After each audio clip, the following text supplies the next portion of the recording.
50 रुपये ठीक है। कोई गाहक आवे तेन कही पापा जी खाओ किन्ने खाना है। सही है जी। जो कोई गरीब बंदा आवे और कोई पैसा ना होवे ते उन्हें भी कही भरा आ जा सही बाबे शहीदां ने भेजा तू 30 रुपये दे दी और 30 रुपये का कुलचा सही है। ठीक है। तो स्टफिंग केड़ी हुंदी है जी ਤੁਹਾਡੇ ਕੋਲ? ਇਹ ਆਲੂ ਚਾਲੂ ਚਾਟ आलू होए अच्छा जी। ਵਿੱਚ गोभी का चार अपना गोभी पाई है सब को पाए मटर पाए सब को पाए मसाला है ਜਿਹੜਾ ਉੱਤੇ ਲਾਣੇ ਆ ਇਹ ਖੜੇ ਮਸਾਲੇ ਆ ਜੀ? ਹਾਂਜੀ ਕਾਲੀ ਮਿਰਚ ਨਾਰਦਾਨਾ ਸਭ ਕੋ ਪਾਈਦਾ ਠੀਕ ਆ ਉੱਤੇ ਗੋਭੀ ਲਾਈ ਤੁਹਾਡੇ ਸਾਹਮਣੇ ਬਣਾਉਂਦੇ ਆ। ਅੱਛਾ ਜੀ। ਤੇ ਇਹ ਕਿਹੜਾ ਲੱਗੇ ਤਿਆਰ? ਇਹ ਪੈਟੀ ਕੁਲਚਾ ਇਹ ਪੂਰੀ ਹੱਥ ਨਾਲ ਦਿੰਦੇ ਜੀ ਤੁਸੀਂ? ਹਾਂਜੀ ਹੱਥ ਇਹ ਹੋਇਆ ਗੋਭੀ ਵਾਲਾ।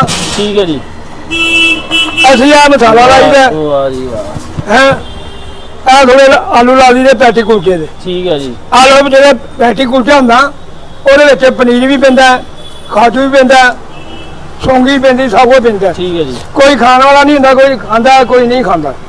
ਇਹ ਹੋ ਗਿਆ ਪੈਟੀ ਕੁਲਚਾ। ਵਾਹ ਜੀ ਵਾਹ।